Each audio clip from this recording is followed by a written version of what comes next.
Good morning, everybody.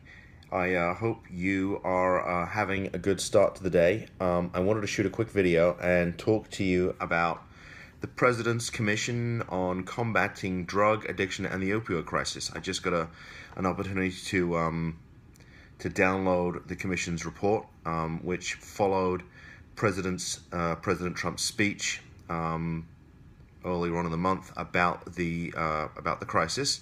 And I wanted to just share some points with you that the commission noted in the report. I thought actually it was it's good. It's 138 pages long. I can't tell you I read every page, but I read what I think are the important bits of this report. And I think the most important thing, and I apologize if I look away for a second, I got to refer to my notes because I made a bunch of them. Apparently we're losing 175 people a day in this country to addiction and mental illness, which is frankly staggering. Every single day we lose 175 people. So to put that in perspective, if every single day we had a terrorist attack that killed 175 people, I think maybe that would give you some idea as to the nature of what we're really dealing with here. I mean, can you imagine if every day somebody walked into a mall with an assault rifle and killed 175 people? That's staggering, and it's frankly frightening. And that's the number that the commission came out with. And they say, look, we're in the middle of a crisis, a nationwide crisis. So sort of top of the list of things that they came up with was, hey, listen, we need money. I don't think that's any great secret. I know I've written about it, blogged about it, spoken about it, screamed about it. I mean, we need money. We're certainly in the middle of, front and center of the crisis down here in South Florida. But apparently, with that being said, according to the report, only 10% of people who need treatment are getting it, which it just shocks me. So, of the 175 people that we conceivably are going to lose today, only maybe 17 of them could, in theory, have access to treatment. I mean, that's frankly pathetic, and it's just not good enough. And obviously, we have to do something about it, and hopefully, something is going to be done about it. A couple of other points that I thought were excellent was the requirement that insurance companies start to treat addiction and mental illness, the diseases of addiction and mental illness, the same way they do for some type of physical ailment. So, the insurance company shouldn't be giving less coverage to somebody who has an addiction issue as opposed to somebody who, gets injured in a car accident. I mean, something like that. So obviously, I think that was a good point. The other excellent point was they talked about drug court. So, here in Palm Beach County, we have a drug court, right?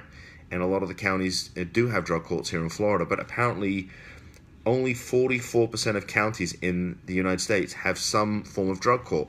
So we're taking people that we could, in theory, send through a court program mandating treatment, providing treatment, and we're making, we're giving them a criminal record. I mean, look, we know, and I know from my experience of working, 20 plus years in the criminal justice system, that most of the people there are there because they have addiction and mental illness issues. So we're taking people that we could help and keep them out of the system, and what are we doing? We're punishing them. We're throwing them in jail. And I mean, that's not making things better. It's making it worse. So, obviously, in addition to treatment, they want to fund drug courts. I think that's a great idea. And apparently, they're looking to do that in the federal system, too. I can tell you that I have a client right now who's serving some time in federal custody, who has a significant drug addiction issue, and it's well documented. He's written about it. He's going to continue writing about it. And, I can tell you, having spoken to some of the other inmates, who are in custody with him, have similar issues. So they're talking about having some type of federal drug court. I think that's really like that. Another great point. They want to enhance penalties for people who traffic in fentanyl. I love this. I mean, look, we're getting people dropping dead because the heroin down here is laced with fentanyl. Which is this it basically is a tranquilizer that's supposedly coming in from China, and it's getting laced into the heroin, and it's deadly, and it's deadly the first time out. So I love the idea of anybody who is trafficking in fentanyl. Let's put them in prison and throw the key away. I mean, it's, to me, there's no difference between somebody who's trafficking fentanyl as opposed to somebody who maybe, you know, is trafficking in a weapon of mass destruction, right? It's a tool to kill people. It's not it can have no other use when it's being used like this. So I like that. What else do they have? They talked about data sharing. So you know, I guess that, you know, because we have, you know, HIPAA and, you know, various state regulations on the sharing of medical information.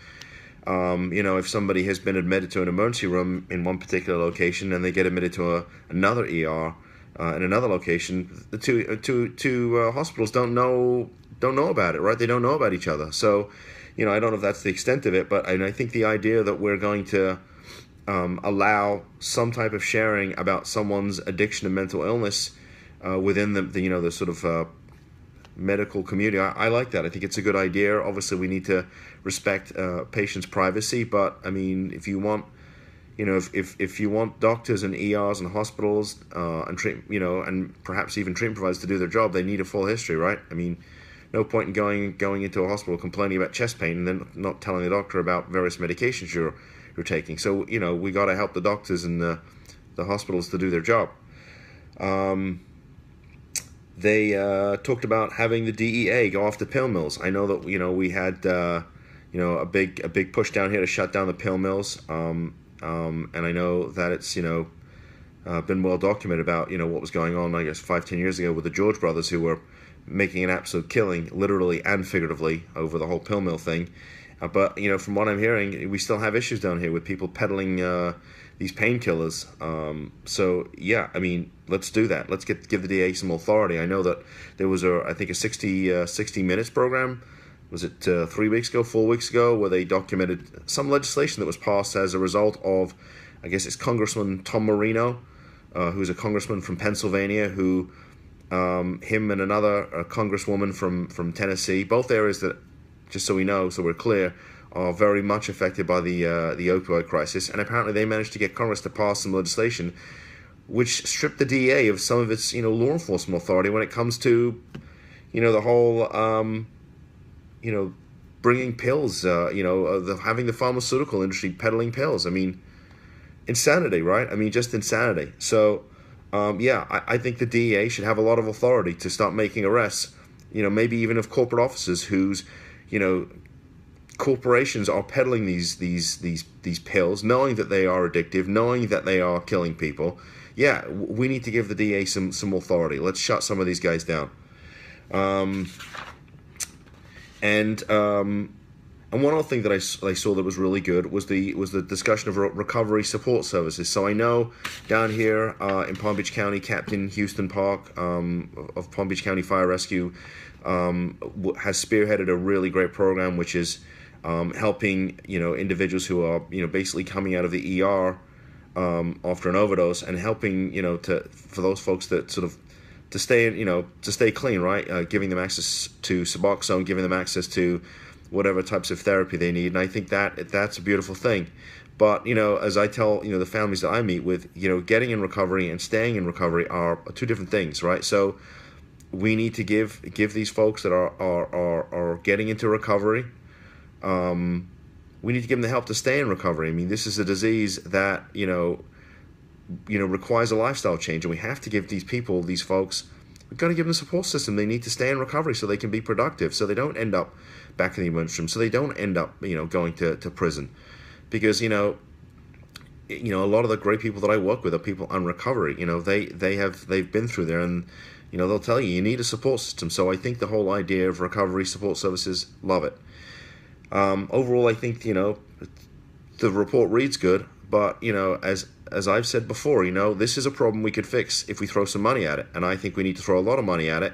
We need to make treatment available to everybody, and whether we Marchman Act them, you know, in other words, make people go to treatment, or they're willing to go voluntarily, you got to make that treatment available. And right now, you know, it is not available. The commission says it's not available. 10%, just not acceptable, right? I mean, you know, I know when I meet with a family, I mean, the first conversation we have, one of the first conversations we have after we establish, you know, that somebody meets criteria for a Marchman Act, an involuntary commitment, is where are we sending them, right? And if they don't have insurance, they don't have the ability to pay for treatment, which is not cheap, they're going to go to a county facility. There's going to be a wait list. It just doesn't work that way. So, I think it's a good start. Let's see if Congress, puts their money where their mouths are, and hopefully we can help some people. But at the end of the day, we can't rely on government to fix this problem completely, right? I mean, we as a society, as our brother's keeper, as our sister's keeper, we got to step up to the plate a little bit and say, look, we have a problem. What can we do to help, right? Can talk to your friends, talk to your family, talk to your neighbors, and say, look, what can I do to help you? I mean, if you know somebody that's dealing with this, send them my way. I'll give them access to all the free resources I can. I'm happy to consult people on a free basis about the Marchman Act. But let's do something to start moving the conversation forward. Anyway, thank you for listening to me go on about the report. I enjoy sharing this stuff with you, and please keep up with the comments and suggestions and phone calls and text messages and emails. Take care.